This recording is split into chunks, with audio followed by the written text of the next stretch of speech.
Bueno, en principio, muchísimas gracias a todos ustedes que están presentes y la verdad me siento muy grato por esta invitación y la verdad para mí es un gusto poder compartirles algo de lo que ya quizá todos conocemos, pero lo que sí voy a tratar de hacer ahora yo es, si bien es cierto, este público objetivo de alguna manera no es solamente los estudiantes de pregrado, sino también nos están siguiendo quizá algunos ya egresados, ¿no? Y también público en general. Así que voy a tratar de quizá un poquito ser no tan técnico, ¿sí? Y voy a tratar de concentrarme en cosas muy puntuales, muy específicas, ¿sí? Entonces, en ese sentido, lo que primero, si bien es cierto, como economistas debemos un poco, creo, reflexionar en varios aspectos, ¿ya? Pero puntualmente creo en algo que como todo economista ya hemos aprendido en toda la carrera de formación y también pues actualmente en el mundo actual en el cual nos desarrollamos, nos desenvolvemos, y no es ajeno un poco pues pensar qué es lo que está pasando en el Perú, ¿no? Pero desde un punto de vista más de economista, ¿ok? Veámoslo de esa manera, ¿sí? Más desde un punto de vista de un economista.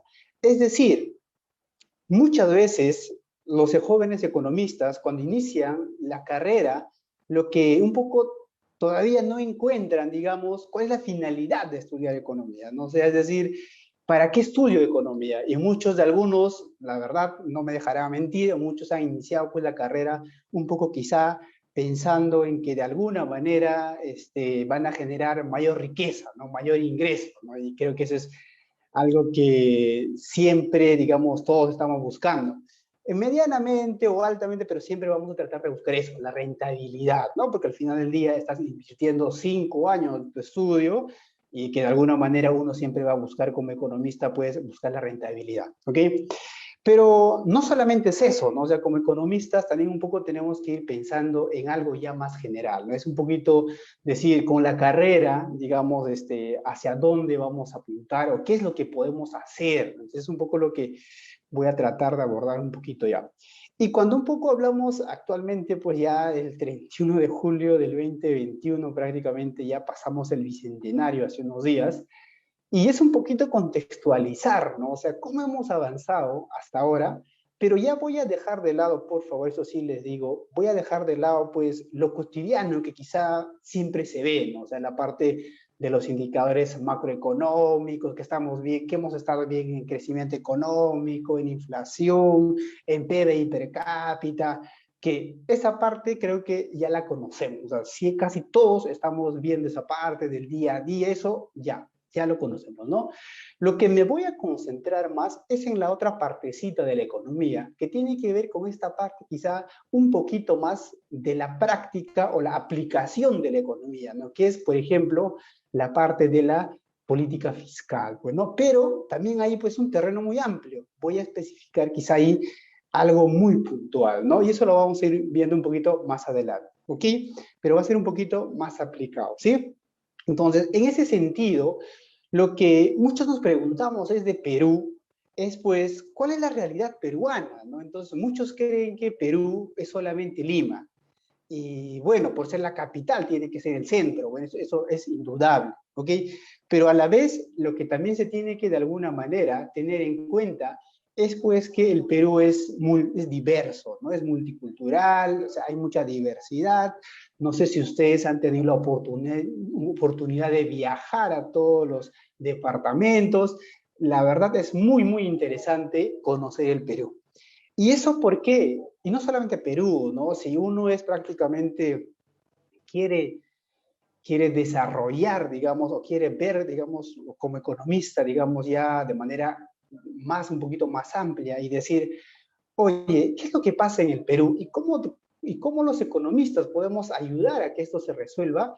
Creo que es conocer el territorio. ¿Está bien? Eso es algo que sí importa muchísimo. ¿Ok? Y como quizá en esta primera lámina ustedes pueden ver, pues, que el Perú no solamente es Lima, ¿no? También tenemos un gran, prácticamente, legajo que tenemos como Perú, que es Machu Picchu, y la verdad, pues, a nivel mundial es ampliamente reconocido.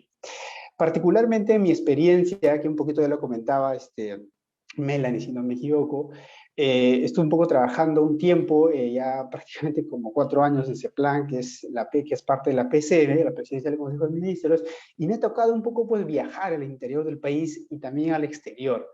Y cuando uno está en el exterior, en otro país, lo primero que siempre muchas personas te preguntan es, ah, tú eres peruano, sí, y lo primero que te van a preguntar es de Machu Picchu, pues, ¿no? Eso es lo primero que te van a preguntar. Nadie te va a preguntar, pues, cómo va el PBI per cápita, cómo va la inflación, no, absolutamente nada, ¿no? Ya es, digamos, por default. A veces, pues, en el escenario internacional, el Perú macroeconómicamente estamos muy bien, ¿ok? De eso creo que ya lo conocemos bastante. Pero lo que sí quiero un poquito tener en cuenta es que si nosotros como economistas tenemos ese conocimiento un poquito más amplio, vamos a creo que influir bastante en el tema de la política fiscal, que es lo que falta bastante. ¿Ok? Ahora, ya entrando un poquito a ese lado, que es la parte, como les señalaba, donde me voy a concentrar más en esta parte de cómo hemos avanzado hasta ahora y que es quizás lo que falta bastante, es pues un poco la parte de la política económica, ¿ok? Entonces, en ese sentido, tengo algunas láminas que voy a ir un poquito pasándolas y vamos a ir un poquito viendo también, ¿sí? Conversando quizá de manera un poquito más precisa en algunos que otros, ¿ok? Eh, tengo solamente estructurado en 3 partes esta presentación. En una primera parte hay una lámina puntual, porque tampoco, como le decía, como economista, si bien es cierto, ya sabemos cómo estamos en términos macroeconómicos, pero sí es bueno tenerlo en cuenta, ¿ya? Porque como lo señalaba hace unos días nada más, perdón, hace unas semanas ya, creo, sí, hace unas semanas, el exministro de Economía, pues las variables macroeconómicas el signo positivo importan e importan muchísimo, ¿no? Entonces creo que esa parte sí es bueno darle una mirada, pero como les dije, no voy a extender muchísimo en eso porque creo que ya lo conocemos bastante, ¿ok? Y algo donde sí me voy a concentrar, como les señalaba, era esta parte de quizá es parte de la política fiscal, ¿no? Quizá un poco que falta bastante, digamos, en diferentes países, no solamente, ojo, en Perú, sino en diferentes países, ¿ok?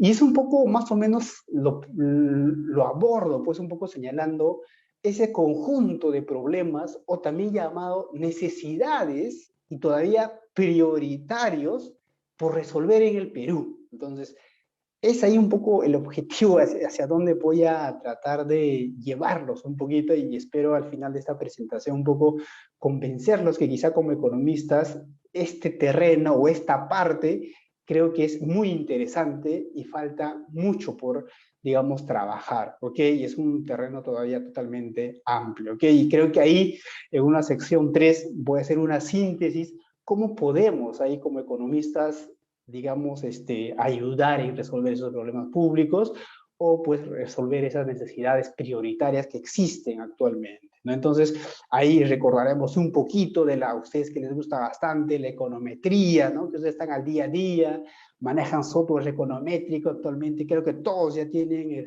especializaciones en R, en Python, Power BI, entonces ya esa parte les va a ayudar bastante. O sea, el manejo de data aquí importa muchísimo, ¿ok? Y ahí un poco iré conversando esos principios microeconómicos y macroeconómicos aplicados en resolver problemas prioritarios, digamos, en el Perú. Eso es lo que falta bastante en el Perú, ¿no? La aplicación de la economía, ¿ok? Entonces, eso es un poquito que la parte 3 voy a tratar de concentrar, ¿ok? A ver, avanzamos un poquito más y como les decía, no voy a tratar de abarcar mucho de estos temas macroeconómicos porque ya ustedes lo conocen bastante bien, ¿ok? Solamente estas 3 láminas puntuales para decirles pues que en los últimos, prácticamente en los últimos 20 años, ¿no? Del 91 al 2020 prácticamente, si hablamos del PBI per cápita, pues el Perú es uno de los países, ¿no? Donde prácticamente se ha avanzado bastante, ¿ok? Y si hablamos de deuda pública, creo que ayer tenían una presentación de alguien del MEF que un poco les habló bastante de este tema de deuda público, pero es uno de los países que tiene poca deuda pública, ¿no? Y eso creo que es también resaltante, ¿ok? Ahora, y también creo que les comentaba, ¿no? No está mal endeudarse, ¿ok? Eso tampoco está mal, ¿ok? Hay que tener en cuenta esa parte, ¿ok? Y otra variable macroeconómica importante también es esta parte de la inflación, pues, ¿no? Y creo que una gráfica les dice claramente cómo estamos del 91 al 2020 en el periodo en el tema de inflación, Y creo que Perú es uno de los países en Latinoamérica, incluso comparado con otros países también a nivel mundial, es uno de los países que ha manejado pues el tema de la inflación muy bien, ¿no? Eso creo que ya es muy resaltable, ¿ok? Ojo, ahí aparece 4%, pero es, ojo, del 91 al 2020. En este caso, de la inflación puntualmente, es un promedio del 95 al 2020, ¿ok? Entonces, pero en Latinoamérica somos, creo, el mejor país que ha administrado el tema de la inflación, ¿ok? Entonces, si esta lámina a nivel, es la única lámina que voy a tocar, por favor, a nivel macroeconómico, que es que estamos muy bien, ojo, que estamos muy bien a nivel macro, incluido en medio de la pandemia actual que estamos atravesando, la cuestión es cómo hacer que estas variables macroeconómicas realmente nos ayuden a resolver problemas prácticamente o necesidades que son pues prioritarios en el país, ¿ok? Y eso es ya parte del terreno más, digamos, de la política económica, ¿ok? De todo lo que tiene que ver con la política fiscal, pues, ¿no? Y política monetaria que ahora últimamente también ya se está tratando de ver toda esa parte, ¿ok? Y un poco es centrarnos en esa parte ahora, ¿sí? Entonces, en ese marco, lo que uno siempre va a tener en cuenta es pues lo siguiente, ¿ok?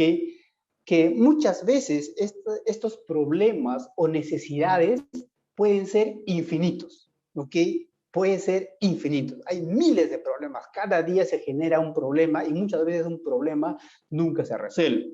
Y como también como economistas ya tenemos pues, conocimiento de que las necesidades igual son infinitas, ¿no? Y muchas veces tratamos de que esas necesidades se cubran y ahora actualmente ya pues en el sector público lo conocemos como esas brechas, ¿no? Que se tienen que cerrar, entonces ya existe prácticamente un avance importante en eso, pero sí falta muchísimo. Entonces, y cuando hablamos entonces de este tema de los problemas, necesidades que actualmente existe, digamos, en el país, ya como en Perú, como le señalaba, pues, esto sale de la población, ¿ok? Sale de la población.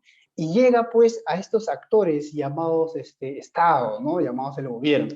Y de alguna manera el gobierno es que tiene que de alguna manera ayudar a resolver estos problemas públicos, ¿no?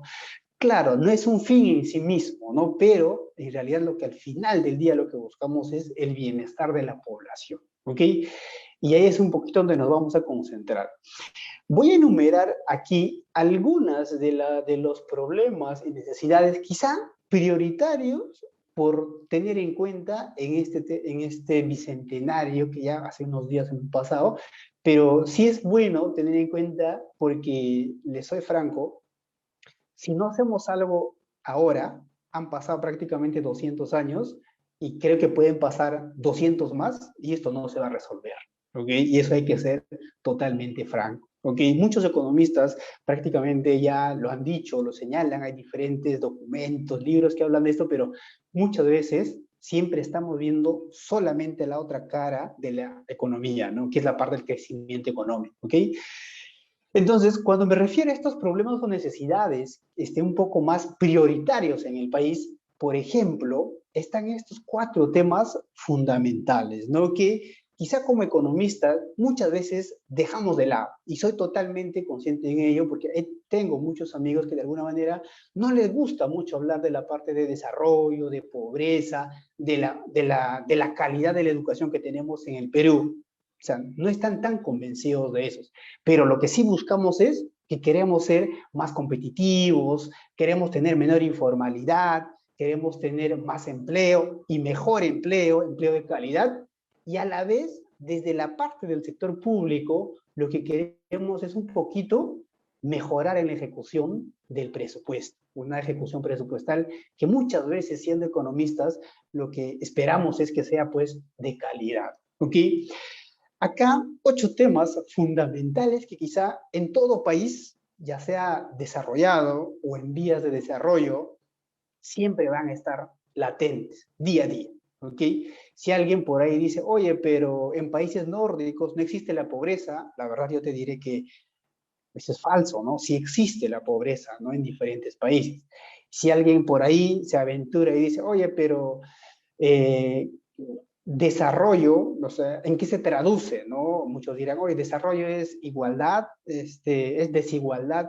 ¿Cómo mido ese tema de desarrollo? Entonces, hay diferentes ya, digamos, aspectos que acá ya vamos a ir un poquito aterrizando, ¿ok? Pero entonces, cuando ya voy a tratar de concentrarme ahora en este tema de problemas o necesidades prioritarios, quizá en el Perú, fundamentalmente, yo empezaría un poquito abordando estos 8 temas fundamentales, ¿ok? Y es ahí donde me voy a concentrar y vamos a discutir bastante cómo, como economistas, podemos también ayudar en esta parte. Y creo que ahí espero mucho convencerlos en que es muy interesante esto y van a ver que es una parte de la aplicación de la economía que muchas veces se deja de lado, ¿no? A ustedes, pues mucho, justo yo hablaba mucho con algunos alumnos egresados y me decían, profe, pero yo me mataba estudiando econometría, yo soy capo en regresión discontinua, diferencias sin diferencias, propensity score, yo sé muchísimo de data, pero eso no lo aplico ahora, ¿no? Entonces, ahí van a ver que muchas veces la realidad pues también es distinta, ¿no? Haciendo un pequeño paréntesis, nada más un poquito comentarles pues que también trabajé, estuve prácticamente un tiempo en el Ministerio de Educación, específicamente en la Dirección General de Educación Superior Universitaria.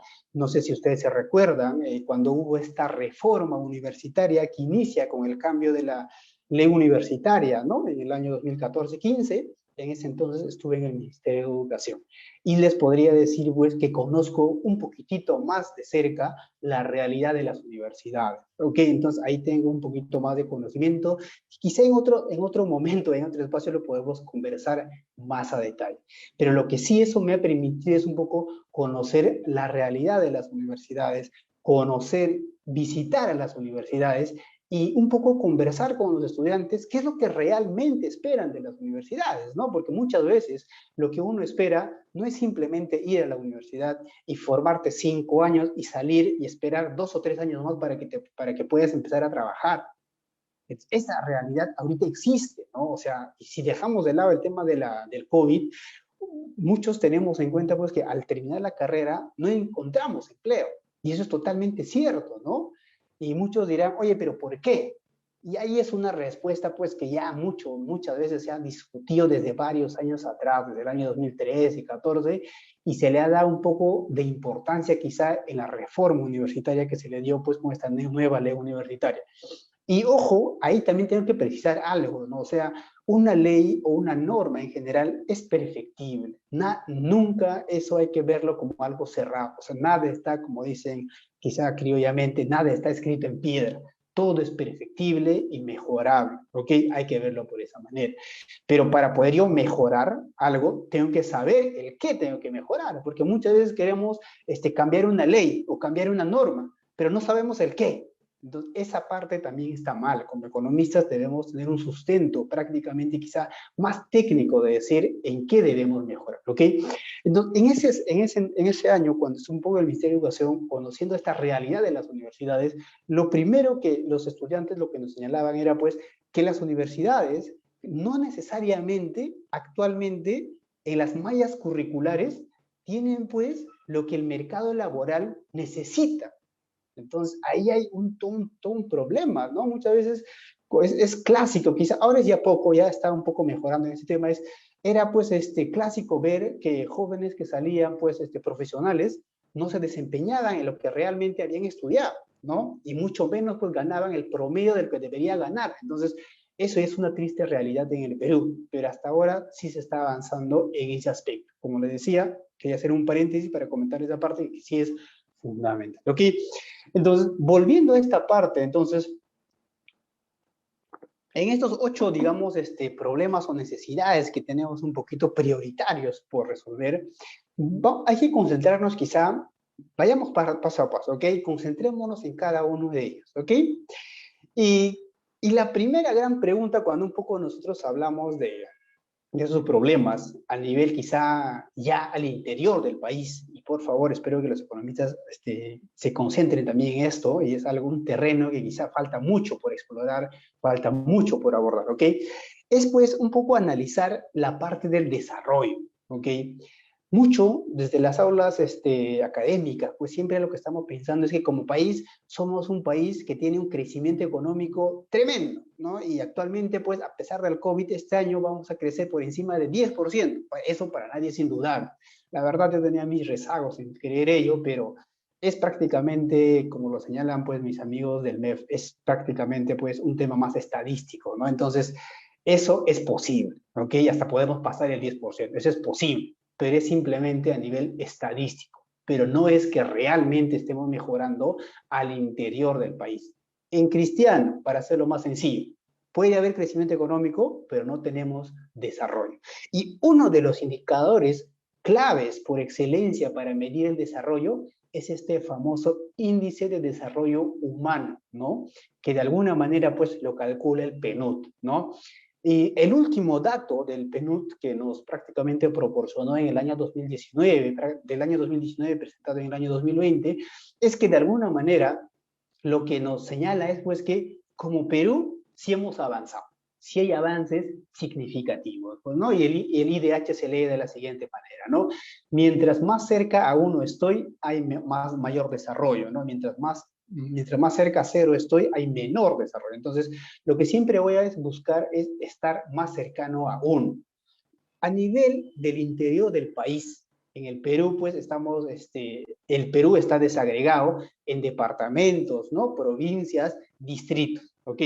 Y si vemos al interior del departamento de Perú, y acá un poco se ha graficado, he tratado de graficar solamente algunos departamentos de la zona sur del Perú, Moquegua, Arequipa, incluyendo Madre de Dios, lo he incluido ahí Ica, Tacna, Cusco, Puno, Apurímac, Huancavelica, Ayacucho, con la finalidad pues de que quizá en estos departamentos se van a dar cuenta que estos departamentos son donde hay más alta tasa de pobreza, son donde hay más alta tasa de informalidad, son donde no hay mucho empleo, son departamentos donde la desnutrición crónica infantil, la anemia son muy altos. Entonces ahí hay, digamos, algo que está pasando. O sea, algo está pasando y algo está fallando, en otras palabras. Entonces, y cuando uno analiza es, ¿hemos avanzado a nivel de desarrollo? Sí, hemos avanzado, ¿no? Significativamente hemos avanzado. Estamos, creo que en promedio, como Perú, por encima de 0.5, ¿no? Un poquito más cerca a 1, quizá un poquito lejos, pero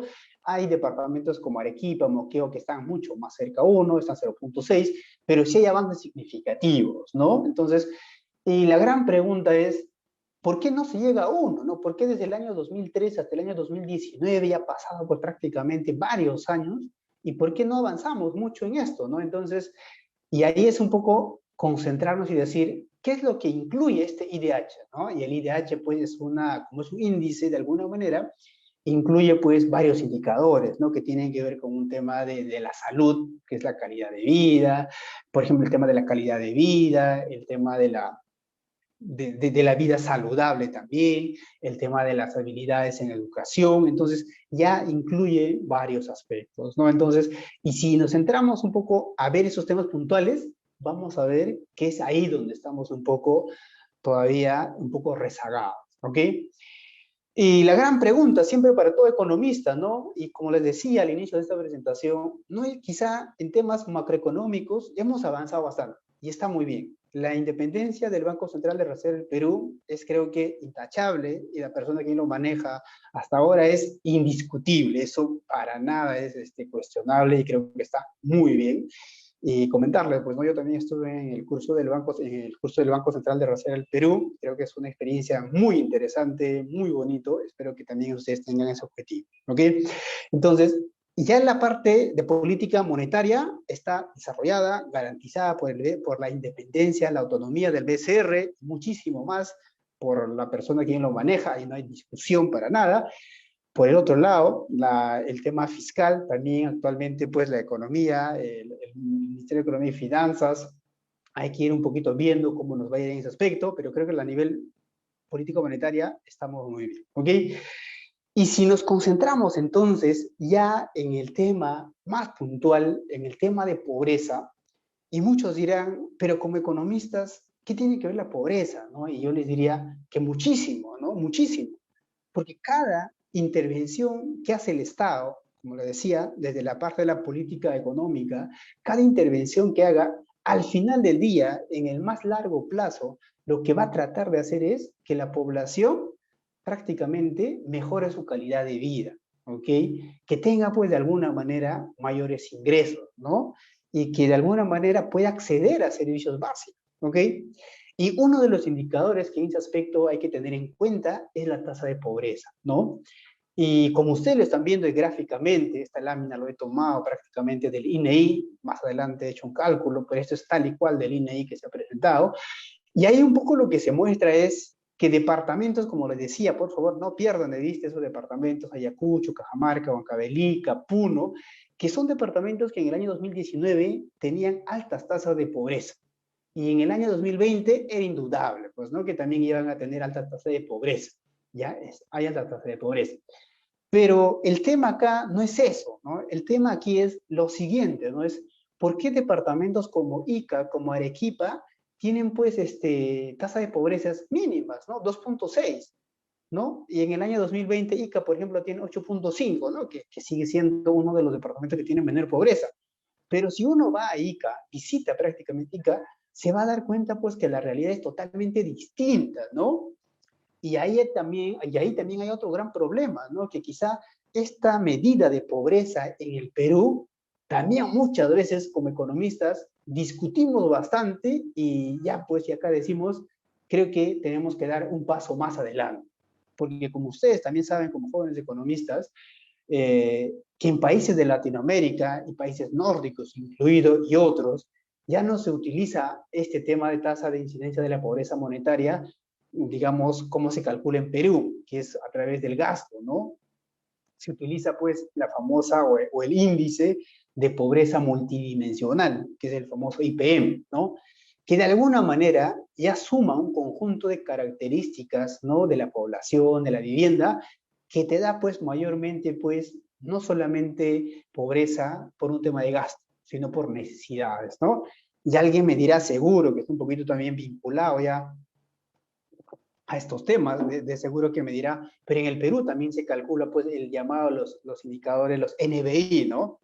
¿No? Entonces, y los NBI, que son los famosos, las necesidades básicas insatisfechas, también se puede ver por ese lado, que también ahí pues estamos un poquito mal, ¿no? Y en ese aspecto es entonces, ¿cómo hacer entonces, ¿no? Como economistas para poder un poco ver estas realidades distintas, ¿no? Tienes a Cajamarca, que es un departamento donde el canon es tremendo, la minería es muchísimo, pero las tasas de pobreza son muy altas, ¿no? En Pasco, por ejemplo, igual. Entonces, la realidad es, al interior es totalmente distinta. Y quizá ahí la forma de cómo se esté calculando la pobreza, la forma oficial que calculamos en el Perú, que calcule el INEI a través del gasto, quizá actualmente ya para economistas, digamos, quizá que queramos ver, digamos, con ojos un poquito más, digamos, más amplios, ya no sea la parte adecuada. Les comento que hubo un esfuerzo, digamos, en el año 2018-17, e incluso hubo una comisión consultiva grande en el INEI, integrada con el INEI, el MEF, el BCR, PNUD, organismos internacionales, de tratar de aprobar una medida oficial para el Perú, un IPM, digamos, para Perú oficialmente, pero no se llegó a buen puerto, ¿no? Hubiera sido interesante ese esfuerzo, ¿no? Pero ya desde la academia, algunos estudiosos, de alguna manera, han tratado de calcular cuánto sería el IPM, ¿no? En el Perú, con la data que se tiene.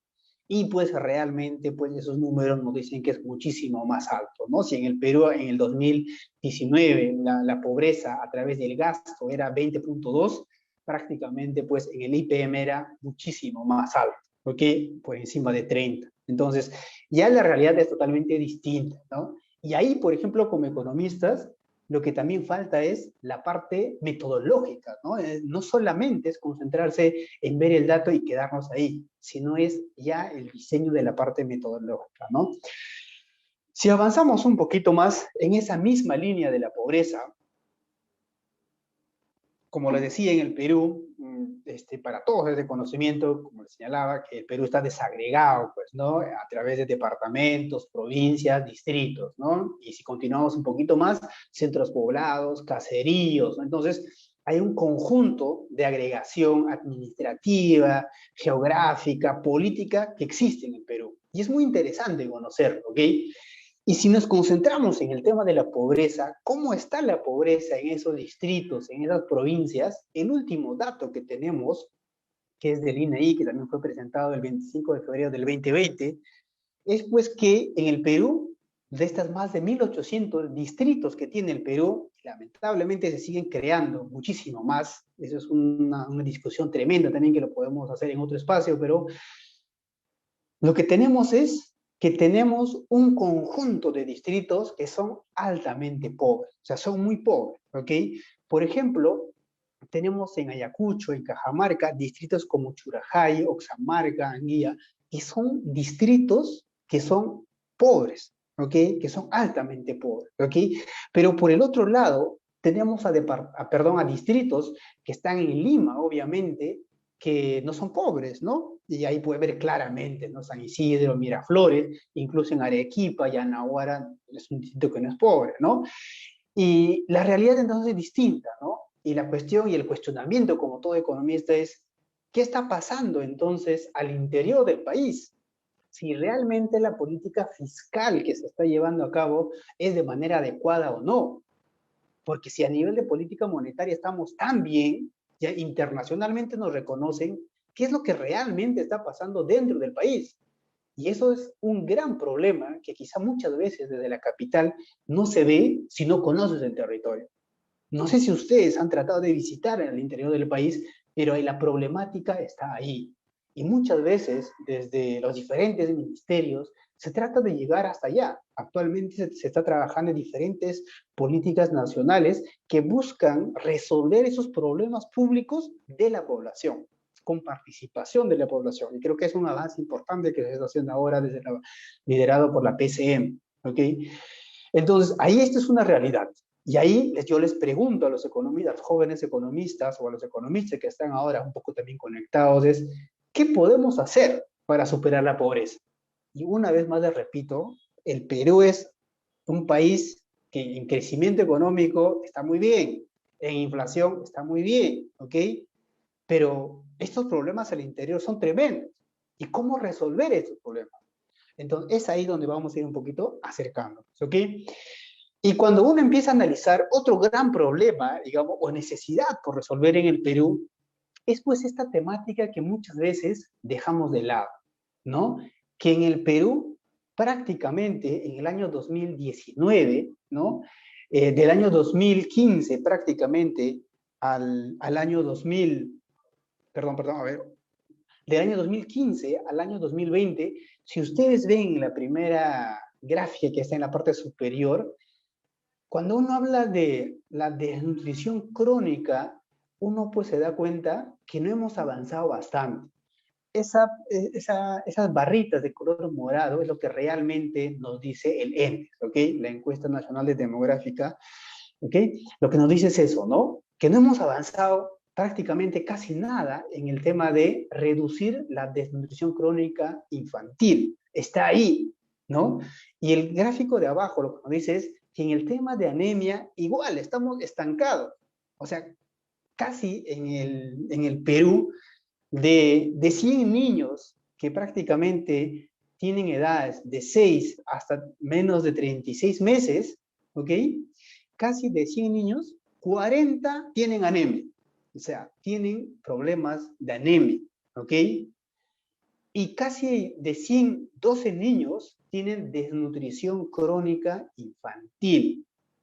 Y la gran pregunta es, ¿qué se está haciendo para resolver esos problemas? Sabemos actualmente de esos 40 niños que tienen anemia, ya no tienen anemia o ya no van a tener anemia mañana pasado. ¿Se hace algo para eso? Y yo le digo que sí. O sea, el Estado a través del Ministerio de Salud, a través de los más de 9.000 establecimientos de salud distribuidos en todo el territorio nacional, se hace un montón de cosas, pero lamentablemente no es suficiente. Y todavía sumado a ello, las cosas que se hacen no se están haciendo muchas veces bien. Y esa es un poco una triste realidad en el Perú. Y no voy a un poco ir a debatir ese tema, porque creo que ya es muy conocido, este tema de corrupción y relacionado, es tremendo en el Perú, ¿ok? Pero si vamos un poquito más a estos números como economistas y vemos pues que el dato no está avanzando, que no se está bajando de atención crónica infantil, que la anemia está estancada ahí, y otro gran problema es, ya como Estado, ya como gobierno, es que ni las metas que nos planteamos no lo logramos. Eso ya también es otro problema, ¿no? Por ejemplo, ahí en las dos gráficas, las barritas, digamos que de un color un poquitito más azules, ¿sí? Son las metas que el Ministerio de Salud, bueno, el gobierno, se ha planteado pues para de alguna manera, ¿no? Tratar de resolver o alcanzar. Por ejemplo, lo que se esperaba era pues que la proporción de menores de 5 años con desnutrición crónica en el año 2019 sea, o que queríamos que baje pues ese número a 9.7, pero no hemos alcanzado eso, ¿no? Prácticamente hemos estado en el 2018, nos hemos mantenido con el valor del año 2018, en el 12.2, y para el 2020 esperábamos reducir a 8.1, pero también ya sabemos que el tema del COVID nos jugó una mala pasada e igual no avanzamos absolutamente nada en ello. E igual en anemia, ¿no? O sea, para el año 2020 esperábamos reducir esa tasa de anemia pues de 43.5 al 19 a 28.5 y tampoco avanzamos bien. Pero si uno se compara y dice, oye, pero entonces no se está asignando entonces presupuesto para ello, o sea, entonces, ¿qué está pasando con la política fiscal destinada a un tema de salud? Y lo que yo les digo es que el presupuesto en tema de salud cada año ha ido incrementando y va a seguir incrementándose. Ahí no hay ninguna duda, como es en los diferentes sectores también. Ahí no hay ninguna discusión. E incluso si uno analiza y dice, oye, pero si acá los indicadores no se mueven, ¿por qué entonces a nivel de ejecución la plata que a mí me asignan, ¿no? Para poder ejecutar, desarrollar diferentes intervenciones, ¿por qué yo la ejecución yo la tengo por encima del 95%? Pues es decir, casi de los 100 soles que me dan para yo desarrollar intervenciones, casi por encima del 95% lo estoy gastando. Pero los indicadores no se están moviendo. Entonces, algo es lo que está pasando detrás. Y ahí sí, pues, ahí sí les pregunto a ustedes como jóvenes economistas, ¿no? Como economistas aquí, ¿qué es lo que está fallando acá? Aquí no es un problema de recursos, ojo, esto no es un problema de recursos, aquí ya es un problema de gestión, ¿no? Y aquí ya es un problema de gestión que muchas veces falta en el interior del país. Lamentablemente no tenemos, digamos, técnicos con una mirada un poquito más amplia y con conocimiento. Eso es lo que falta muchas veces en el interior del país, ¿ok? Se gasta simplemente por gastar, pero no se gasta con calidad, no se gasta buscando resultados. Ese es un gran problema que como economistas también debemos abordar, ¿no? Y otro gran problema es lo que le decía, ¿no? Tampoco como país, ¿no? No podemos alcanzar las metas que nos proponemos. Eso también es un problema. Pero alguien me dirá, pues un poquito más curioso, dirá, de hecho, también me lo han dicho, pero ¿cómo se establecen esas metas, no? ¿Cómo se establecen esas metas? Y muchos dirán, he utilizado la econometría de coste transversal, o qué otra metodología he hecho para proyectar. Y alguien me dirá, pues ustedes que son más tromes en esto y están más frescos, dirán, pues, ¿acaso has utilizado un AR? ¿Acaso has utilizado un VAR? ¿Qué has utilizado para proyectar? Entonces, ahí hay un campo interesante de los economistas para poder aplicar y mejorar estos temas del establecimiento de metas. Ahí creo que hay una discusión tremenda y los reto, ¿no? Ustedes que entren un poquito a revisar esto y que es un poquito más interesante y se van a darse cuenta pues que la aplicación de la econometría es interesante en estos temas, ¿ok? Acá solo un ejemplo de una temática relevante en tema de salud. Esto podemos hacer para los diferentes temas que existen actualmente, ¿no? En temas de educación, en temas de conectividad, en temas de transporte, en temas de seguridad, en diferentes temas se pueden hacer estos análisis, ¿ok? Y muchas veces los sectores de los ministerios están un poco viendo estos temas, ¿no? Es un poco tratar de resolver estos temas, ¿no? Y la tarea no es fácil. Si fuera fácil, hace tiempo lo hubiéramos resuelto. Necesitamos la ayuda, creo yo, de diferentes ámbitos, ¿no? De diferentes espacios para resolver este tema, ¿no?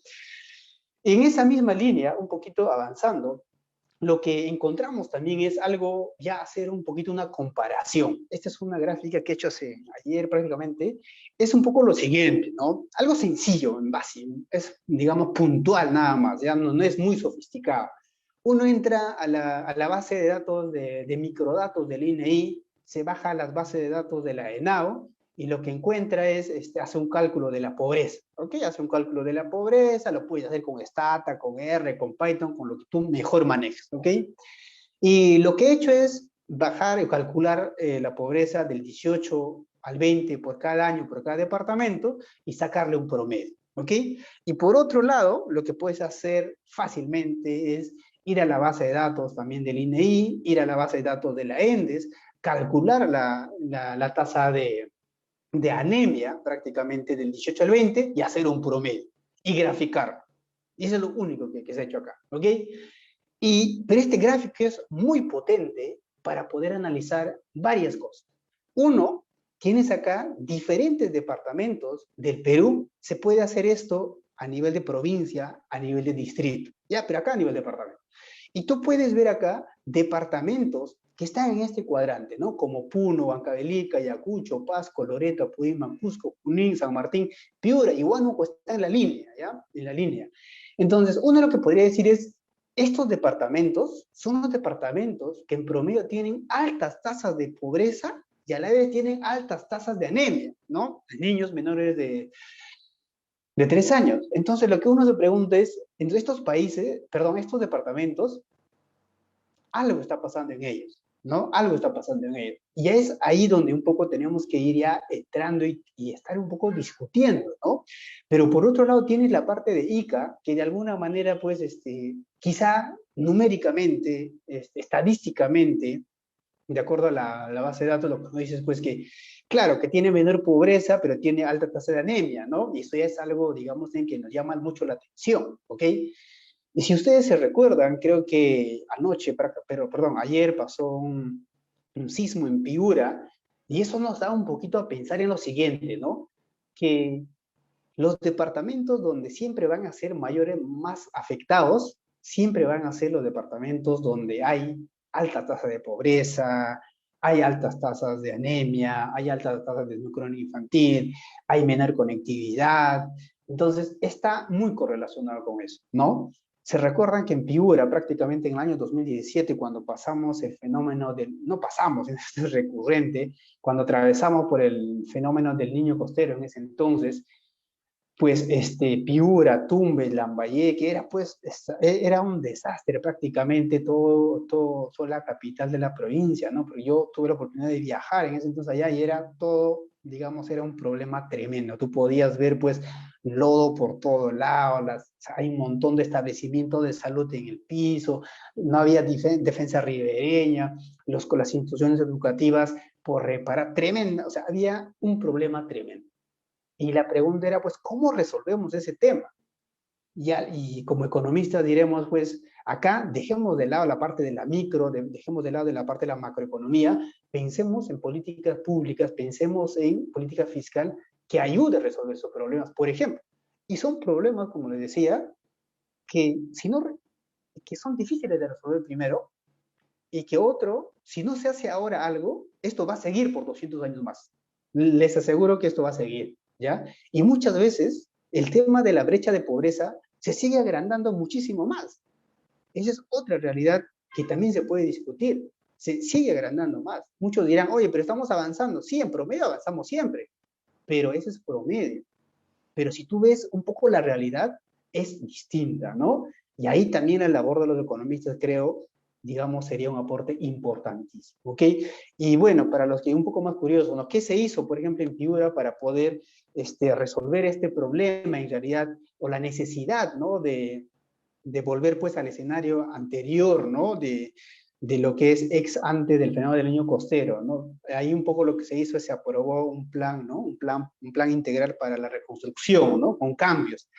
Ese plan actualmente pues, tiene un conjunto de proyectos, tiene un conjunto de intervenciones, se le ha destinado más de 25.000 millones de soles para que se pueda restablecer todo esto, pero lamentablemente a la fecha pues los resultados que se tienen de ello pues no son tan alentadores, ¿no? Y ha pasado prácticamente ¿cuántos años? 17 fue el evento, 18, 19, 20 prácticamente, ya van a ser 4 años y los resultados todavía son muy bajos, ¿no? Y otro tema cerquita nada más, en Ica también pasó un terremoto en el año 2007, ¿verdad? No sé si se recuerda, ¿sí? Ahí igual, ¿no? Ahí se trató de implementar un conjunto de estrategias y muchas veces, hasta ahora, en muchos lugares de Ica, todavía no se ha terminado incluso de prácticamente de resolver o de restablecer a cómo estaba la situación anterior. Y la realidad es totalmente distinta, ¿no? Bueno, por las últimas cifras del sismo de ayer de Piura, vemos también un daño significativo, y creo que no tanto en vidas humanas, pero creo que es algo que tenemos que también estar muy preparados, ¿no? Y como siempre les digo también a mis alumnos, ¿no? Es muchas veces cuando uno cree que Lima es la capital, está muy bien, pero Lima está muy saturada, ¿no? Está muy concentrada. Y les digo, pónganse en un escenario que pase un sismo prácticamente en Lima de magnitud 5 o 6. La verdad, no sé qué sería de Lima, la verdad, ya porque es muy, muy complicado y tenemos que estar un poco preparados también para ese lado, ¿no? Y creo que como Perú también sabemos que todos estamos parte ya involucrados, que Perú es pues, es parte de este cinturón de fuego que muchas veces el Perú pues va temblando, ¿no? Si uno se va a Arequipa, se va a Moquegua, a Tacna, cada rato hay sismo, ¿no? Y ahí es casi cotidiano, ¿ok? Hay que estar preparados también para ello, ¿sí? Y si avanzamos un poquito más, y quizá lo que sí acá voy a tratar de concentrarme más es estos problemas entonces de desarrollo, del tema de pobreza, de este tema de salud, tienen muchísimo que ver con, creo yo, con el tema de la educación. ¿Ok? Y creo que ahí es algo donde yo voy a tratar de concentrarme muchísimo más. Y en el tema de la educación es quizá donde nosotros debemos quizá un poquito tener, digamos, una mirada quizá un poquito más crucial, ¿ok? Y si alguien me dice, oye, pero el presupuesto en educación debe aumentar 10%, 15%, 20% con respecto al PBI, yo les diría, y también como les dije ya hace un momento, es el presupuesto en el Perú ha ido aumentando, y lo vamos a ver en un rato, ¿ya? El problema no es de recursos, el problema es de cómo se asigna, de cómo se ejecuta, ese es el problema, ¿ok? ¿Y cómo mejoramos eso? Con personas, con especialistas, con funcionarios técnicos capaces que conozcan de estos temas, ¿no? Ese también es otro aspecto que se tiene que mejorar bastante, ¿no? En el tema educativo, lo que uno siempre va a tratar de ver es lo siguiente, ¿no? Es qué está pasando en la educación primaria, en la educación secundaria, en la educación superior, y al final del día, muchos se preguntarán, ustedes que están ahí quizá a nivel de pregrado, dirán, cuando yo acabe la formación de pregrado, cuando yo salga a laborar, ¿será fácil conseguir empleo? ¿Qué es lo que me espera? Y les digo pues que lamentablemente los indicadores de empleo, más aún por este tema del escenario del COVID, son muy, muy, muy desalentadores, ¿no? No hay puestos de empleo actualmente que se estén abriendo, o sea, no hay, está un poquito rezagado, ¿no? Pero por otro lado tienes un conjunto de jóvenes que están egresando de las universidades. ¿Y a dónde van a ir a trabajar? Esa es una discusión también tremenda, ¿ok? Pero volvamos un poquito más al tema de la educación, pues, ¿no? Y un poco uno se pregunta es, a nivel primaria, casi todos, la primera gráfica, lo que nos dice es, casi todos en el año 2019, casi todos, ¿no? De la educación primaria pasan a la educación secundaria. Es decir, de los 100 niños que están en, digamos, en nivel primaria en el Perú, el 98 niños continúan su educación en secundaria. Y eso está muy bien, porque eso ya creo que es un tema muy alentador, pues, ¿no? Solamente 2 niños dejan por diferentes motivos, ¿no? Que ya un poco conocemos. Pero si nos preguntamos, ¿cuántos jóvenes que terminan la secundaria, ojo, secundaria, tanto de instituciones públicas y privadas, cuántos realmente continúan su educación, digamos, superior, ya sea universitaria o ya sea técnica? Yo les digo que ese dato en el año 2019 solamente es el 30, redondeando 37%. O sea, de los 100 jóvenes que acaban la secundaria, solamente 37 continúan una educación superior, ya sea técnica o universitaria, señor. Esa es una triste realidad. ¿Dónde se va ese otro grupo de jóvenes que no continúan su formación? Y muchos me dirán de manera inmediata, lamentablemente el Perú es un país altamente informal. Y es ahí quizá donde se va. Y eso es cierto, ¿no? Es ahí también donde se va. Pero porque el sector informal rápidamente absorbe mano de obra no calificada, ¿no? Muchas veces. O con medianamente calificada también. Muchas veces con la secundaria ya están listos y se van al mercado laboral y ahí se quedó. Eso es algo también que hay que tener en cuenta. Pero algo que acá un poco resalto es que en el año 2018 hubo un bajón tremendo, pues, ¿no? Que prácticamente hemos retrocedido digamos, al dato que teníamos, pues, en el año 2015 todavía, ¿no? Y un poquito más atrás, del año 2000, si no me equivoco, 12, 13. O sea, y ahí la tasa de transición de secundaria superior era prácticamente solo el 32.3%, o sea, era muchísimo menor. Y en el 2019 veníamos un poquito mejorando. ¿Y ustedes creen que en el año 2020 se ha mejorado esto? Yo les digo que lamentablemente que no. O sea, no se ha mejorado esto, ¿ok? Y aún más, o sea, la situación es totalmente complicada. No sé si lo estén viendo así, pero es totalmente complicada, ¿no? Por otro lado, si vamos un poquito al lado de cuál es la situación de las instituciones educativas, ¿no? Porque hacer política pública es conocer la realidad. Y si vamos a hablar de un tema de educación, concentrémonos de a dónde vamos a poner las balas, a dónde vamos a disparar, porque solamente tenemos 2 o 3 balas. En economía tenemos que un poco pensar que los recursos son totalmente escasos, ¿no? Y eso no lo digo yo, lo dice desde hace muchísimos años atrás. Sabemos que los recursos son escasos. Y si nos concentramos en las instituciones educativas, sabemos que en el año 2019 casi el 31% de los locales escolares, prácticamente, solo casi el 31% son los que tenían prácticamente los llamados servicios básicos, ¿no? Es decir, solo de 100 instituciones educativas, ¿no? De 100 locales escolares, solamente 31 tenían, pues, ya sea electricidad, agua y desague, estos 3 servicios elementales básicos, ¿no? Pero lo resto, casi el 70% de locales escolares no lo tienen. Y la pregunta es, ¿en qué condiciones entonces se estaba trabajando, ¿no? ¿Cuál era la realidad?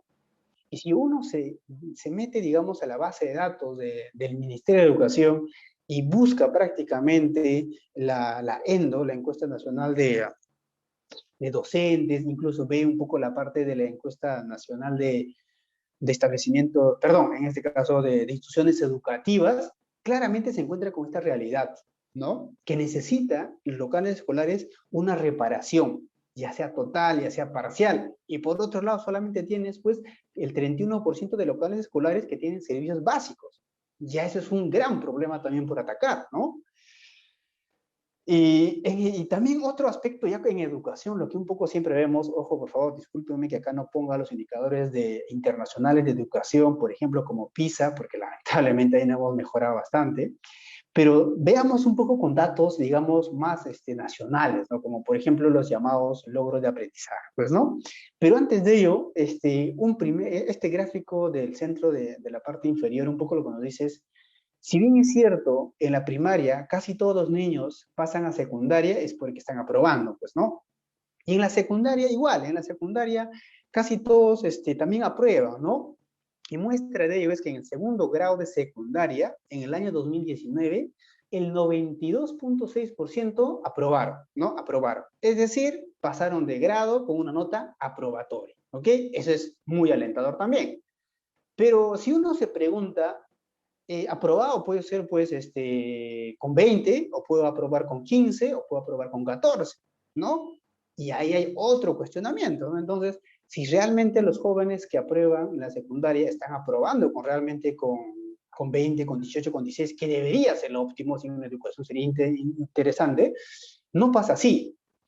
Y el dato lo que nos dice es eso, ¿no? Que el porcentaje de estudiantes de segundo grado de secundaria con nivel satisfactorio, es decir, que están un poquito, mucho mejor alrededor con las notas de 18, 20, en la escala de 0 a 20, lo que nos dice es pues que no hemos avanzado muchísimo, ¿no? En segundo grado de secundaria del 2015 al 2019 es muy bajo los indicadores, ¿no? Como por ejemplo, en matemática, en el año 2015, este dato era 9.5 y en el año 2019 hemos avanzado, claro que sí, pero solo es 17.7. Entonces, ese es un poco lo que nos tiene que llamar mucho la atención, ¿no? Entonces, alguien me dirá, oye, acá todos están aprobando con lo mínimo, pero nadie está aprobando como debe ser. Y ahí se abre otro terreno grande por discutir, ¿no? ¿Por qué entonces, cuando yo acabo la secundaria, ya no quiero continuar la educación, por ejemplo, superior? Porque está concentrada acá, pues muchas veces lo que nos enseñan en la secundaria no son lo que realmente necesitamos, ¿no? O simplemente estamos aprobando por aprobar, con lo más mínimo. Y cuando te enfrentas a un mercado, digamos, perdón, a un escenario de educación superior que tienes que estar bien calificado, entonces ya no das, ¿no? Entonces ya ahí simplemente lo que ocurre es el abandono. Entonces, eso es también una explicación del por qué pasa este tema, ¿no? Ahora, ¿hay que mirar esto con detalle? Sí, hay que mirar con muchísimo detalle, porque estos datos son, digamos, como Perú, si uno desagrega estos números por departamento, nos vamos a dar cuenta, pues, que en departamentos como La Selva, en Ucayali, Loreto, Puno, Madre de Dios, estas cifras tranquilamente son el doble. O sea, estamos un poquito mucho peor, ¿ok? Y si por otro lado veo los departamentos de la costa como Ica, ¿no? Como Ica, Piura, Arequipa, de alguna manera estamos muy bien, etc. Entonces, hay que tener en cuenta mucho en detalle eso. Pero en promedio, como lo están viendo, no hay avances significativos, ¿ok? Y aquí sí es importante, ¿no? Ver quién es responsable de estos temas. Muchos dirán, oye, pero el Ministerio de Educación. Yo digo, claro que sí, es corresponsable, ¿no? Pero también hay un papel fundamental y protagónico de las direcciones regionales de educación, que están donde en los gobiernos regionales, que están donde en los departamentos, ¿no? Ahí también hay una responsabilidad tremenda. Y muchas veces solo lo cuestionamos, ¿no? Al Ejecutivo, ¿no? Oye, que el Ministerio de Educación, o sea, eso no es de todo cierto. Y yo sí, ahí sí les puedo dar una recomendación, si está en mi alcance, es decir, como jóvenes economistas y como economistas, creo yo, hay que ver las cifras prácticamente con pinzas. Y hay que también tratar de ver quiénes son los que están involucrados en estos temas, porque también algo que como economistas sabemos es que estos problemas o necesidades no los resuelve un único actor, lo resuelve más de un actor, más de un ministerio. No solo el sector público, también tiene que venir de la ayuda del sector privado, que también lo hace, sí lo hace, en diferentes aspectos se está tratando de avanzar en eso. Entonces, pero sí falta muchísimo por ello, ¿no? Y acá sí falta, pues, la ayuda de los economistas para generar, pues, un conjunto de instrumentos y herramientas y decir, oye, ¿yo cómo puedo hacer que no haya una alta tasa de deserción? ¿Yo cómo puedo incentivar para que los jóvenes que están terminando la secundaria continúen una educación pues superior, tanto técnica y universitaria? ¿Cómo hacer? ¿Qué estrategias implementar? Parte de ello, en mi experiencia, el que estoy en el Ministerio de Educación, tratamos de avanzar y creo que yo está avanzando bastante esos temas, ¿no? Pero como se pueden darse cuenta, eso fue en el año 15-16, desde ahí pues lamentablemente estamos un poquito complicados en estos temas y como ustedes también pues están un poco enterados, la parte del escenario político también tiene un papel protagónico en estos temas, ¿ok? Y como lo dicen, ¿no? No lo digo yo, lo dicen muchos economistas reconocidos de alto renombre, pues que la persona importa, la persona, quien lleva las políticas, educativas, salud y otros, importa muchísimo, ¿no? Y ahí creo que yo tengo, por así decirlo, tengo el gusto y el orgullo de haber trabajado con el ministro de Educación desde entonces, que es el doctor Saavedra, y creo que ahí hubo un avance importantísimo en estos temas, ¿no? Y creo que es algo muy, muy rescatable, ¿no? Pero esperemos que vengan escenarios mejores en estos temas para poder avanzar, ¿no? Y si avanzamos un poquito más, ya casi para ir un poco, creo, cerrando esta parte, es cuando uno se pregunta, entonces ya hemos tocado temas muy puntuales, ¿no? Que quizá, como le dije, no podemos discutir esto todo el día si quieren, pero la cuestión es que la realidad es así.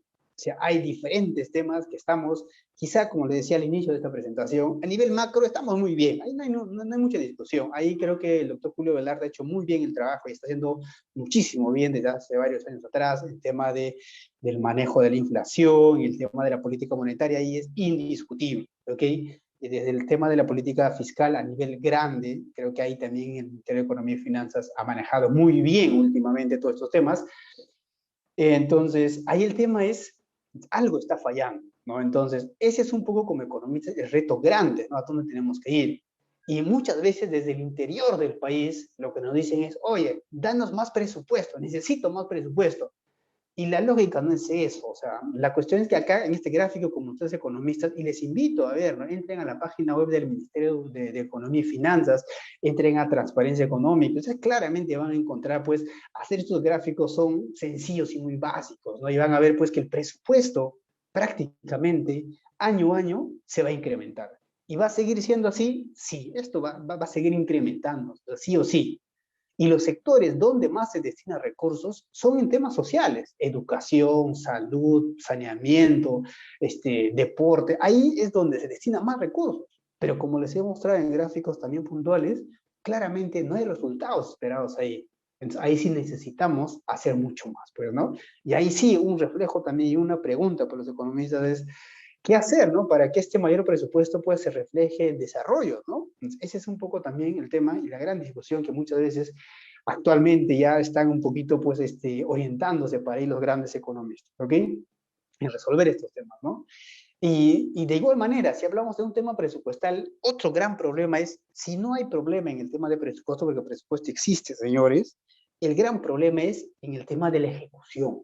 Yo creo que es acá donde tenemos que un poco ver muchísimo más la labor del economista, ¿no? Porque no es solamente, digamos, decir, pues, oye, que a tal departamento, a tal provincia o a tal distrito le han asignado solamente un conjunto de recursos.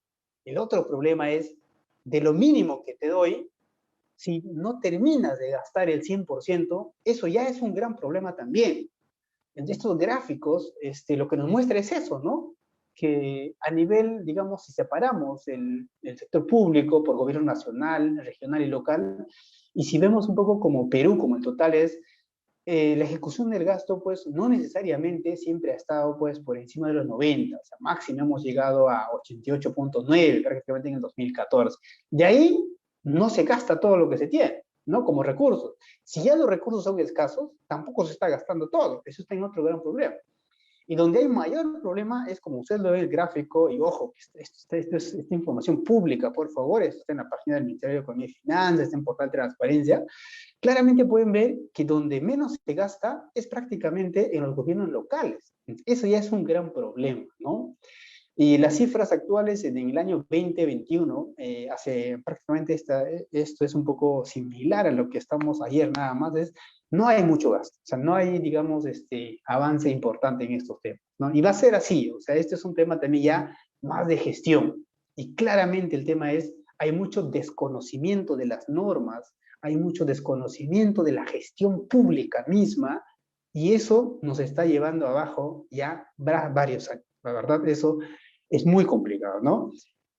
Y en el año 2019 fue un quiebre, creo, tremendo para el tema de las municipalidades, porque ahí hubo un cambio de gestión municipal y se vino abajo el COVID y el 21 peor, y ahí estamos muchísimo más complicados, ¿no? Ahí creo que hay que tener en cuenta esos aspectos también, pero esas son las causas, por así decirlo, de estos grandes problemas que tenemos ahora, ¿no? El tema de la gestión, el tema de conocimiento, digamos, del funcionamiento del sector público, ¿no? Y la gran pregunta, otra vez, ¿no? Como todos los economistas queremos resolver, ¿no? ¿Cómo hacer que esa ejecución sea de calidad? Ese es el otro gran problema también, ¿no? Hacer que ese gasto sea de calidad. No comprar, pues, o no contratar, digamos, gente, por así decirlo, que no tiene experiencia, sino tiene que ser gente capaz, gente cualificada. Y para eso necesitamos que de las universidades egresen, digamos, también jóvenes con estos perfiles, ¿no? Que conozcan claramente la realidad, el mercado laboral, ¿no? Ese es también otro reto importantísimo a tener en cuenta, ¿no? Y para terminar esta parte de la ya de un tema presupuestal es, si solamente vemos porque muchas veces también es algo como economistas de seguro que han escuchado hablar por todos lados, es la parte del tema del gasto o la ejecución en inversiones. Casi todos los gobiernos, la verdad, lamentablemente, no sé por qué, pero casi todos siempre están un poco comprometidos con la parte de proyectos. O sea, casi todos hablan de proyectos, ¿no? Que más proyectos en educación, más proyectos en salud, más proyectos en transporte. Eso es, la verdad, un gran problema. O sea, eso creo yo debemos un poquito ver, digamos, también detenidamente. Si ya los proyectos que actualmente tengo no los concluyo, entonces, ¿por qué pensar en más proyectos? Eso es ya otra discusión también tremenda, ¿no? El Ministerio de Economía y Finanzas ha avanzado bastante en estos temas de la reforma de las inversiones, pasando del SNIP al invierte.p ahora. Todo el marco normativo se ha reformulado con la finalidad de mejorar el tema de la ejecución de las inversiones, orientar a que las inversiones realmente ayuden a ver en la parte de cierre de brechas a necesidades básicas fundamentalmente, pero no se ha avanzado bastante en estos temas. O sea, hay recursos destinados en el tema de inversiones, pero su ejecución, su manejo es totalmente bajísimo, ¿no? Es bajísimo. Y no es los últimos años, sino miren, ahí pueden ver en la segunda gráfica, desde el año 2010 hasta el año 2020-19, pueden ver pues que la ejecución es mínima, es muchísimo menos, ¿ok? Y alguien me dirá, claro, pero detrás de esto hay un conjunto de problemas, sí, y uno de los problemas básicos es el tema de desconocimiento, el tema de falta de especialización.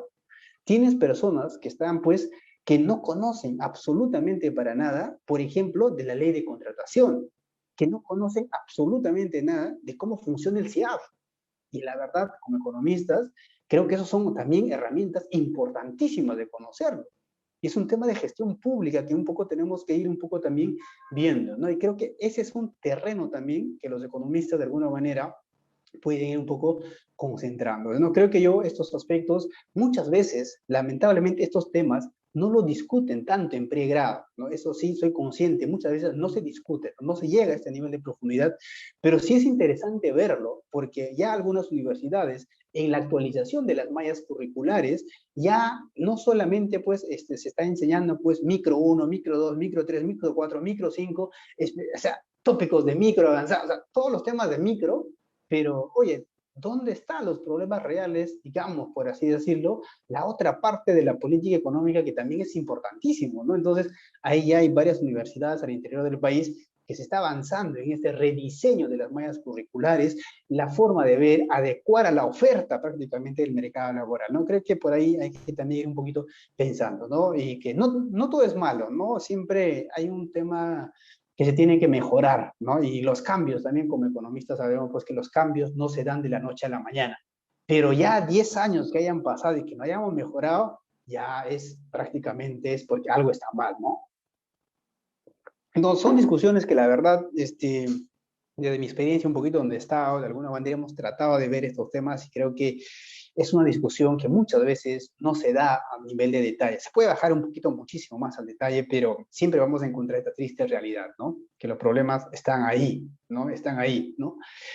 Y bueno, ahí resalto dos aspectos fundamentales, ¿no? El tema del año 2011, 2016, ahora el año 2021. Las elecciones presidenciales, la verdad, también son un papel, como le decía, juegan su partido pues aparte, ¿no? O sea, tienen un gran protagonismo ahí, ¿no? Dan un bajón importante en el tema de la ejecución de las inversiones, ¿no? Por diferentes aspectos, ¿no? Tanto en el tema de contratos, porque hay una paralización de obras, miles de cosas, y es un bajón tremendo también. En el 2021 igualito, ahí hay un tema también complicado, ¿no? Y hasta ahora, ¿no? O sea, recién estamos un poco conociendo cuáles van a ser las medidas en los diferentes sectores, el tema coyuntural también es un poquito complicado, ¿no? Pero es un poco para ir viéndolo y creo que como economistas es un poquito ir también ver y un poco analizar esta data, ¿ok? Y una vez más, acá pues como economistas es, ¿qué hacer, ¿no? Para que la ejecución del gasto en inversión también sea de calidad, ¿no? Que realmente pues, por ejemplo, ¿no? Si una infraestructura educativa, ¿no? Se tiene que elaborar o se tiene que construir en 3 años, ¿por qué no terminas en 3 años, no? Y si te iba a costar, ejemplo, 1 millón de soles, ¿por qué terminaste ejecutando con 3 millones o 4 millones? O sea, prácticamente cuatriplicaste. ¿Por qué? ¿No? Entonces, y lo peor, cuando terminas en 4 o 5 años con precio casi el quíntuple, al final la obra no ayuda ni siquiera a mejorar la provisión del servicio. Entonces, ¿qué es lo que está pasando? Ya ahí también ya está identificado claramente pues que la calidad de los estudios de inversión, de perfiles, de expedientes técnicos, no son los acertados también en el Perú, ¿no? No hay una forma acertada en eso, ¿no? O sea, la calidad de esos estudios son muy, muy bajos, ¿no? Y eso también es una discusión que se puede tener, ¿ok? Ya un poquito para ir cerrando a nivel más internacional, cuando uno habla pues ya de competitividad, hay que tener en cuenta dos cosas, ¿no? Uno es, un país es un poco más competitivo si siempre pues las bases en educación, transporte está muy bien, pero a la vez si también pues a nivel de infraestructura estamos muy bien. ¿Y por qué me centro en infraestructura, no? Porque muchas veces, casi todos los políticos estamos un poco, o sea, están un poco viendo esto, diciendo más infraestructura, mejor infraestructura, y la gran pregunta es cómo se está avanzando en eso, ¿no? Entonces yo le diría, pues, que como Perú a nivel internacional, pues, si vemos el índice de competitividad global, estamos en el puesto 88, ¿no? De 141, ¿no? Y en la segunda gráfica pueden ver, pues, que si comparamos el Perú con América, con los países de la Alianza del Pacífico y la OSD, estamos también un poquito bajos, ¿no? Entonces, no hay ahí avances significativos. Por ejemplo, en el tema de carreteras, en el tema de transporte aéreo, transporte marítimo, el tema de la conectividad en la electrificación, el tema de agua, hay bastante por avanzar, ¿no? Entonces, ahí creo que tenemos que también ir un poquito viendo, ¿no?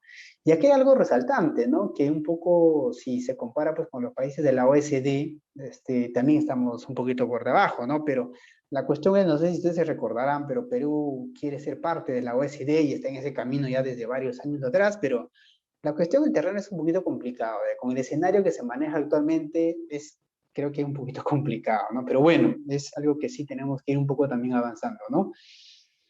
Ahora, ya ahí paré un poquito de ir cerrando, creo que ya me estoy sobregirando el tiempo que me hayan asignado, creo que ya me pasó algunos minutos.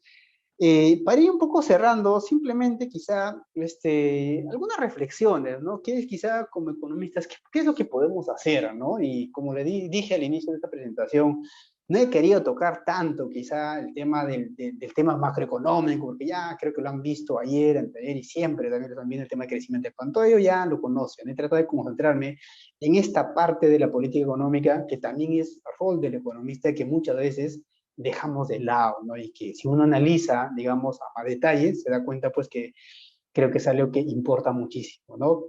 Entonces, como economista, creo que lo que sí falta es, o en lo que podemos ayudar en positivo, si nos señalamos, es necesitamos generar evidencia para una adecuada toma de decisiones. Lamentablemente en el Perú, los titulares de las entidades toman decisiones sin tener conocimiento. Y falta muchísimo en el tema de investigación, falta mucho en el tema de generar evidencia. La única forma de saber que una intervención pública tiene resultados es a través de una evaluación, es a través de una evidencia. Entonces, eso falta bastante. Me sorprendió muchísimo, ¿no? Que hace poco nada más, en medio de la pandemia, se modificara prácticamente un marco normativo, el cual prácticamente da pues un bachiller automático a los estudiantes. Quizá podemos estar en discusión, ojo, por favor, pero yo creo que el tema de la investigación es sumamente importante, ¿no? Luego, como economistas, lo que sí podemos hacer es darle una mayor aplicación de los conceptos micro y macro que tenemos en la gestión pública. Eso falta bastante. La teoría de producción, y es un poquito importante resaltar ello, ¿no? Cuando ustedes un poco recordarán claramente, pues, que necesitamos un conjunto de insumos para generar un conjunto de productos y para que ellos se puedan distribuir o para que puedan ser usados. Esa lógica existe en el sector público, ¿no? Si yo quiero brindar un servicio de calidad adecuado a la población que más necesita y de manera oportuna y sostenible y con calidez, necesito que los insumos sean los adecuados. Entonces, ¿cómo saber cuáles son esos insumos adecuados? ¿Qué he aprendido yo en la parte micro para poder decir estos son necesarios para poder brindar un servicio adecuado, que es un producto al final del día? Entonces, ahí hay un terreno importantísimo que es quizá un desafío grande que se está haciendo ahorita bastante y es parte también de todos los ministerios, ¿no? Que está trabajando bastante en eso, ¿no? Hay un tema, justo discutía esto anoche con unos amigos, era este tema de la teoría del crecimiento, ¿no? Muchas veces la gente, un poco cuando estudia macro fundamentalmente, cuando lleva sus cursos de crecimiento económico, pues recuerda claramente, pues, ¿no? Esto, la teoría de Solow, Ramsey, o sea, ahí existen diferentes teorías de crecimiento, ¿no? Pero la cuestión y la clave creo que ahí es preguntarnos básicamente en lo siguiente, ¿no? Es, ¿por qué países, digamos, que no tienen recursos minerales prácticamente como el Perú, por así decirlo, pero son potencias, ¿no? Tienes a Alemania, tienes a países nórdicos en general, que no tienen insumos, pero son potencia. Entonces, ¿qué están haciendo prácticamente para que ellos sean así? Entonces, ahí detrás, hay la parte de, hay que analizar la parte de la teoría de crecimiento endógeno que creo que nos puede ayudar un montón en explicar eso. Se han estudiado un montón de papers en eso, ¿no? Y creo que hace unas semanas el ministro Waldo también lo comentaba, ¿no? Y me parecía muy, muy interesante y es algo que también está ya en la, digamos, en lo cotidiano de los economistas, ¿no? Es estar al lado de países desarrollados importa muchísimo, ¿no? Y creo que es algo también que hay que tener en cuenta bastante eso, ¿no? La economía de la información es un terreno que quizá no le damos mucha importancia en micro, pero es algo que se aplica bastante actualmente, ¿no? Por ejemplo, ¿no? En el tema de, no sé si ustedes se recordarán, cuando han visto sus modelos aquí de, de selección adversa, riesgo moral, esos temas son importantísimos de aplicación actualmente en el sector público, ¿no? Y otro aspecto importante que a todos ustedes, de seguro yo, que a los economistas les gusta bastante el tema de la econometría, es no irnos por la parte de la econometría de series de tiempo, que quizá muchas veces ayuda mucho para el tema de las finanzas, eso hay que verlo por ese lado. Pero ya cuando me voy por la parte más de política fiscal, de política económica, es ir a esa aplicación, llevarlas a estas partes de la generación de evidencia, pues, ¿no? En la parte de la evaluación. Hagamos diferentes tipos de evaluación, de intervenciones, de políticas, de programas, de proyectos. ¿Realmente se está haciendo evaluación o no a diferentes proyectos que determinan? En el Perú, lamentablemente, no se hace evaluaciones, no se hace, o si se hace muy poquísimo. Acá al costado nada más tenemos a Colombia, que es un país que de alguna manera ya es parte de la OECD. Tenemos a Costa Rica, un país pequeñito que también tuve la oportunidad de conocer hace poco nada más. Y es un país pues ya parte de la OECD y que su aspecto importante en ellos es se evalúa, o sea, tienen una agenda de evaluación anual y es la única forma de saber, pues, ¿no? Si yo cuando hago una intervención pública, tiene o no tiene resultado. Y ahí ustedes pues dirán, oye, pero en economía he visto bastante lo que es la parte de economía de corte transversal, ¿no? Como le decía al inicio de la presentación también, esta parte de hablar de diferencias, la metodología de diferencias en diferencias, ¿no? Propensity score, regresión discontinua, toda esa parte metodológica es muy importantísimo aplicarlo acá, en el tema de la evaluación de impacto, por ejemplo. Entonces, creo yo esa parte es un terreno que en Perú no se está haciendo muchísimo y falta bastante. Por ejemplo, ¿no? En el tema educativo, cómo yo diseñar o cómo yo saber que una estrategia para que no haya alta deserción tiene un impacto o no. La única forma, hacer una evaluación de impacto, utilizar la econometría de corte transversal. Entonces, ese es, digamos, aspectos donde los cuales se puede avanzar muchísimo más, ¿no? Y bueno, finalmente, bueno, son 4 puntos en los cuales hay que concentrarme. Uno de ellos es la parte del diseño e implementación de buenas prácticas, y que eso es algo que quizá muchas veces en Perú también hacemos mal. Queremos implementar cosas que existen en otros países, pero lo implementamos mal. Eso es también otro problema tremendo que falta, ¿no? Entonces, ahí sí necesitamos expertise, ¿no? Expertise de personas, de técnicos, profesionales capaces de leer bien, digamos, la realidad peruana y adaptarlo, ¿no? Esa buena práctica.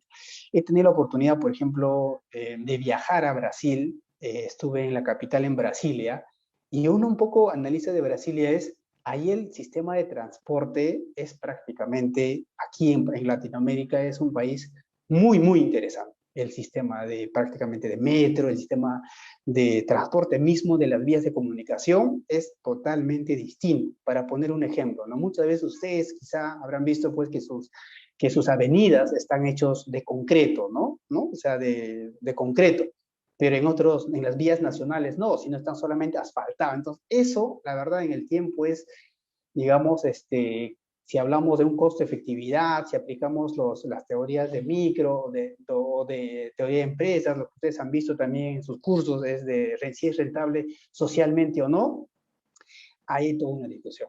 Pero ya hay experiencias exitosas como países cercanos, ¿no? Y por otro lado, el sistema, por ejemplo, de transporte en metro, por ejemplo, en Lima se tiene el metropolitano, pero yo cuando subí al metropolitano dije, uy, wow, este es lo máximo, ¿no? Llegas en 15 minutos, a más que, bueno, habrá cola y todo, pero tuve la oportunidad también de estar en Washington en el año 2019, antes de la pandemia. Tenía que ir también en el año 2020, pero ya el escenario fue complicado. Y en Washington, por ejemplo, y en Estados Unidos en general, el sistema de metros es totalmente otra realidad. Y para mi parecer, creo que en el Perú hemos tratado de copiar ello, pero hemos copiado un poquito mal, pero bueno, de a nada creo que algo hemos avanzado, pero es así la realidad, ¿no? Y creo que ahí también una labor importantísima de los economistas es eso, ¿no? Un poquito es ver qué cosas funcionan en diferentes temáticas y cómo implementarlas ellas, ¿no? Conociendo obviamente la realidad distinta de cada territorio, ¿no? Y creo que es ahí un reto grande también por tener en cuenta, ¿ok? Muchísimas gracias, la verdad para mí ha sido un gusto y les agradezco que me hayan escuchado estas más de una hora y la verdad no tengo muchas palabras, creo que en el Bicentenario era importante hacer esta reflexión y como les dije al inicio de esta presentación, la parte de la economía no es solamente ver el crecimiento económico, es importante, sí, muy importantísimo, es indudable, tener una inflación baja es importantísima, totalmente de acuerdo, pero esta otra parte, ¿no?, de la economía es, yo creo, mucho más importante aún y es un terreno donde todavía está pues avanzándose bastante, ¿sí? Muchísimas gracias, la verdad, una vez más, por haberme escuchado estas más de una hora y espero que se vuelva a repetir en algún momento. Para mí es un gusto siempre hablar con todos los jóvenes, ¿no? Muchísimas gracias, gracias y buen día. Si hubiera alguna pregunta, yo con todo gusto. Sí, muchas gracias por su participación, economista Félix Guamán. Fue una excelente ponencia y bueno, ¿no? Sí, por temas de tiempo vamos a continuar con una pregunta que nos ha dejado Martín Bocanegra, que nos menciona, ¿no? ¿Qué tan viable es darle una autonomía a los ministerios de Economía, Educación y Salud? El objetivo es que tenga el mismo éxito que el BCR. Ok, muchísimas gracias. Es una pregunta muy interesante sobre el tema de las autonomías, ¿ya? Y también, por ejemplo, ahí señalar quizá primero lo siguiente, ¿no? Bueno, actualmente yo también trabajo en una entidad autónoma, por así decirlo. Yo trabajo actualmente en la Contraloría General de la República, una entidad también autónoma, ¿no? Y ahí primero, yo sí hay que tener en cuenta la diferenciación. Primero diferenciemos de qué tipo de autonomía queremos hablar. Eso, por favor, primero. El BCR tiene una autonomía, ¿no? Tiene una autonomía en el tema de política monetaria. Pero también, por ejemplo, la Contraloría tiene su propia autonomía, ¿no? El Poder Judiciario tiene casi los ministerios tienen su autonomía. Por ejemplo, el Ministerio de Educación tiene su autonomía en temas educativos. El Ministerio de Salud tiene su autonomía en el Ministerio de Salud. Entonces, habría que ir un poquito pensando a qué parte de la autonomía nos referimos, ¿no? Si es un poco la parte, quizá, por así decirlo, este ejemplo un poco muy grueso, de manejo del presupuesto como tal, la autonomía del manejo presupuestal, yo les diría que el presupuesto pues está descentralizado, ya eso es totalmente evidente, ¿no? Y si no me creen a mí, revisen la información que está en el portal de transparencia del Ministerio de Economía y Finanzas, pueden ver claramente que eso está descentralizado. Hasta ahora yo, si un poco veo este tema es de decir si hay que dar autonomía o no, yo les diría que sí tienen su autonomía en la medida, ¿no? De lo que tienen que hacer, ¿no? Por ahí creo que no habría mucha discusión, ¿ok? Sí, una vez más le agradecemos por aclarar nuestras dudas y por su tiempo dedicado, economista Félix Guamán. Bueno, esperamos que este espacio haya generado conocimiento a nuestro público y también lo haya disfrutado, ¿no? Tanto como nosotros. Muchas gracias, economista Félix Guamán. Esperamos encontrarnos un próximo encuentro. Sí, no, para mí la verdad fue muchísimo gusto y la verdad les agradezco infinitamente haber escuchado estos par creo que más de una hora. Yo sé que es un poquito complicado quizá, pero yo veía que es necesario eso porque sí es parte del terreno de los economistas y que muchas veces no lo vemos de esa manera. Y en diferentes países, digamos, en los cuales he visitado, ya no es solamente ver, por ejemplo, al Banco Central de Reserva del Perú solamente haciendo política monetaria, para ir un poco contrarrestar todos estos temas cíclicos, ¿no? Del tipo del cambio, no, sino también es ya ir un poquito viendo la parte de la productividad, porque si estamos hablando de la economía es que ir un poquito es detallar ese tema del PBI, ¿no? Y el PBI es la suma del valor bruto de los bienes y servicios, ¿no? Pero eso, ¿de dónde sale? ¿No? Eso sale del interior del país, de la generación de más empleo, es la suma de muchas cosas. Y es ahí donde, por ejemplo, los bancos centrales actuales están avanzando. ¿El BCR del Perú está avanzando a ese lado? Sí, sí está avanzando y creo que es un paso también importantísimo, ¿no? Muchísimas gracias, espero les haya convencido de esta otra parte de la economía que falta muchísimo por abarcar, ¿ok? Y espero yo estar en algún otro evento, la verdad para mí es un gusto estar con todas las universidades y con todos ustedes. Muchísimas gracias y buenos días.